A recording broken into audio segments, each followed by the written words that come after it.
Bom dia, meus amigos. Bom dia, meus queridos alunos.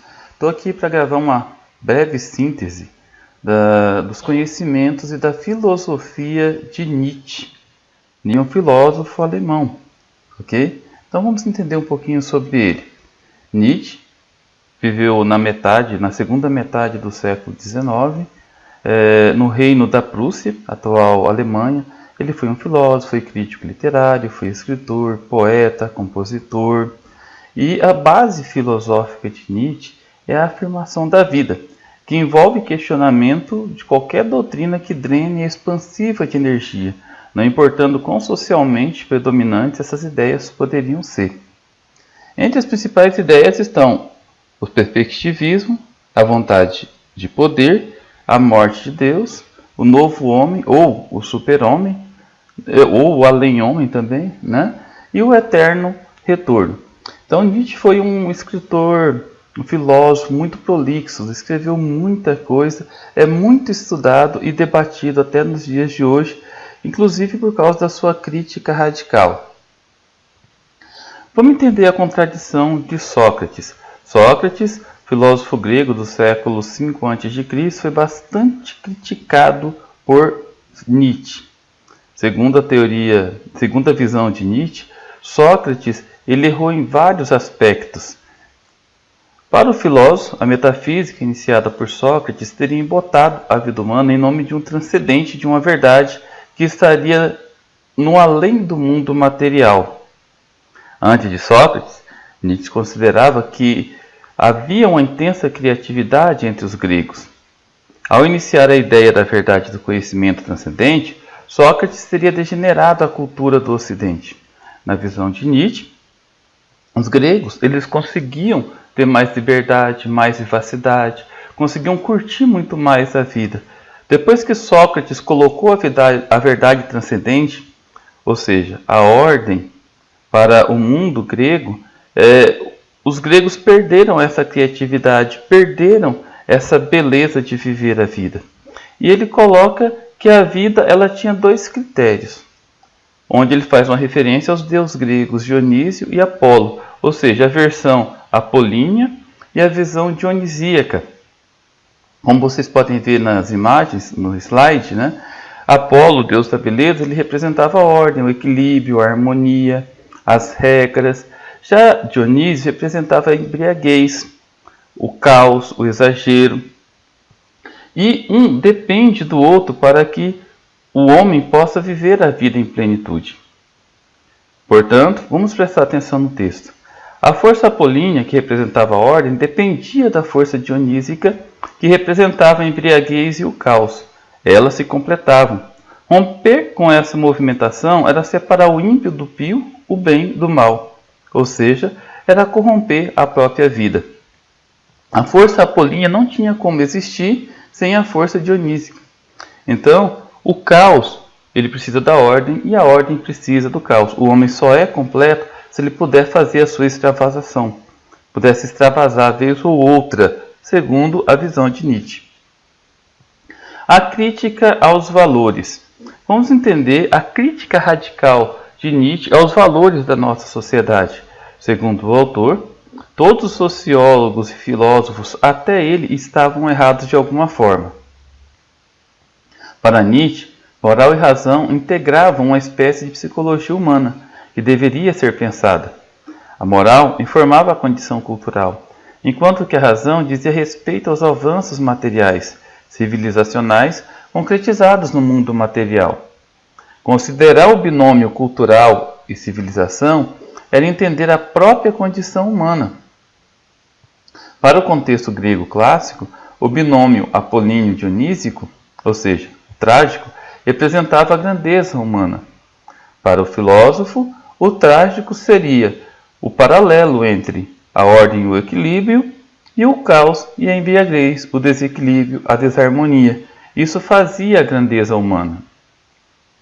A cultura iniciava a sua decadência por vincular-se a uma moral de submissão humana, aos tais valores transcendentes. A civilização trilhava o mesmo caminho por querer se guiar por uma racionalidade de causa e efeito, de início e fim, quando na verdade o mundo era variedade, diversidade de forças comunicantes. O mundo não poderia ser apenas de ordem, de regras, tendo um limite para tudo. O ser humano ele precisava do feio para poder entender o bonito. O ser humano ele precisava do caos para poder viver completamente a vida na visão do filósofo. Nietzsche afirmava que o mundo dos valores socráticos era o mesmo dos valores cristãos e dos socialistas de sua época, pois colocava em evidência o comum, o igual, quando na verdade a vida se expressa em diferença, em assimetria de forças. Ele propunha um mundo para além do bem e do mal. Nietzsche ainda afirmava que o pecado era uma invenção do homem, era uma invenção para que pudesse ser comandado mediante as regras, assim como também os socialistas, e também é a grande crítica que ele faz a Sócrates. Por isso, ele criou a filosofia do rebanho, ou a teoria do rebanho. Em alguns materiais é colocado como a filosofia do martelo. Para o filósofo, a lógica cristã era a moral do escravo. A mesma proposta por Sócrates. Contrapondo a essa lógica, tinha a moral do senhor, a moral dos fortes, dos que viviam intensamente a plenitude da tragédia e da existência plena. Qual era a moral do escravo? Bom, segundo Nietzsche, a moral do escravo é a que tornava o povo, o indivíduo, como fazendo parte de um rebanho, que a compaixão, a piedade, a bondade tornava o homem mais fraco, tornava o homem submisso e suscetível o tempo todo a estar obedecendo regras sem questionar. Já a moral dos fortes seria a moral do Senhor. Porque a moral do Senhor permitia a ele não ter essa fraqueza, não ter essa compaixão, essa ideia de bondade e alcançar a plenitude da vida. A grande crítica radical de Nietzsche, e aqui está a sua frase mais famosa: Deus está morto e cada um de nós somos os seus assassinos. Para muitos pensadores, essa crítica racional é uma irracionalidade, pois o filósofo propunha uma racionalidade que questiona, no âmbito do discurso, categorias ou noções estáveis, como causa, efeito, identidade, permanência que funcionam na construção metafísico ou religiosa.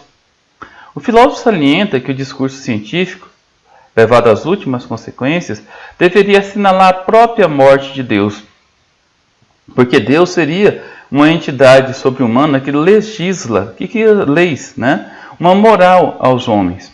A ciência anunciava a própria vontade de poder do homem. A ideia de Deus, no sentido que foi colocado pelo filósofo, é que é algo sobre-humano que poderia controlar e domesticar a vida das pessoas, dos homens. Já o homem, com essa ideia de domesticação, com essa ideia de pecado, havia assassinado a ideia plena de Deus. Nietzsche afirmava ainda que os gregos eram muito mais felizes e livres quando tinham seus deuses, cada qual com suas características humanas, pois poderiam afirmar suas ações, justificando-a com a diversidade divina que os influenciava. Os deuses gregos eles tinham aquelas características próprias para cada momento que os gregos desejavam. Já os monoteístas viam um Deus todo-poderoso, opressor, que exigia submissão humana no interior de uma moral, o que não deixava mais espaço para a experiência da vida. Para o filósofo, o Deus monoteísta, no caso nosso Jesus Cristo, Deus cristão, era um Deus opressor, aquele que ficava notando tudo que você fazia de errado. Então a vida passava a ser doutrinada. Não tinha espaço para uma vida plena. Nietzsche também cria o conceito de super-homem. Bom, esse super-homem estaria muito além do bem e do mal. Seria demasiadamente humano, pois ele não estaria mais atrelado aos grilhões da cultura decadente, mas sim aos princípios da decadência. Estes só servem de consolo para os fracos, para os que temem a vida, o seu conteúdo trágico, que é a tensão, o conflito e também o aniquilamento. Esse super-homem, também conhecido por alguns pensadores, por alguns críticos que interpretam, como o além-homem, ou o sobre-homem, ou o hiper-homem, é aquele que teria a capacidade de viver a vida em sua plenitude. Outra obra muito famosa de Nietzsche foi o Eterno Retorno. Esse pensamento dele é bastante clássico.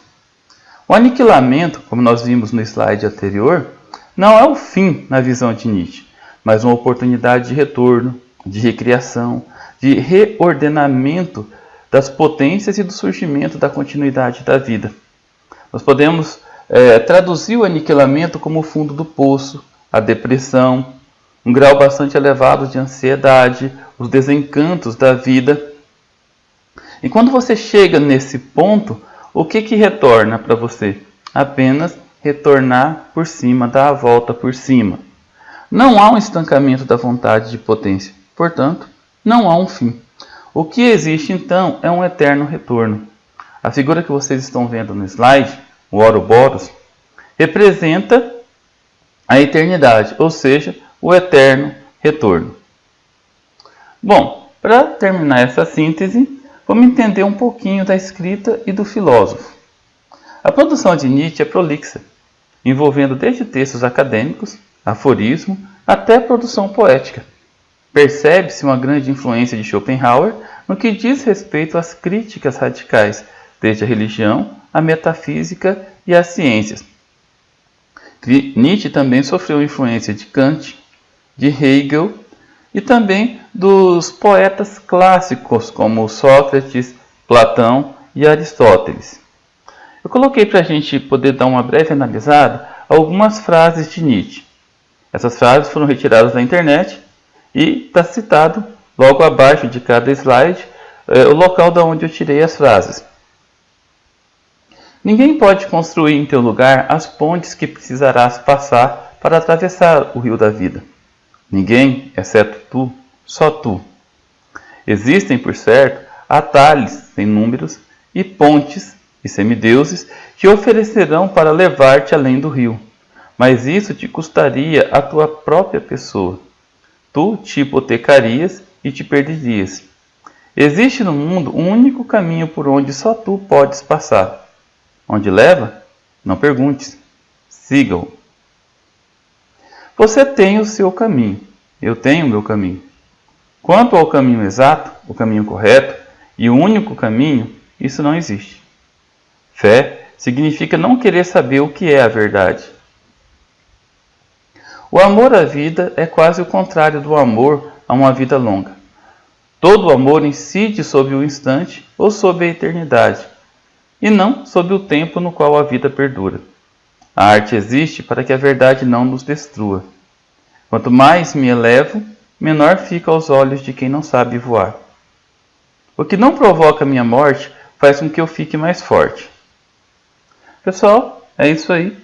Nós acabamos de ver um pouquinho sobre esse filósofo alemão do século XIX. Espero que tenha elucidado para vocês um pouco das ideias de Nietzsche. Fiquem com Deus e até a próxima.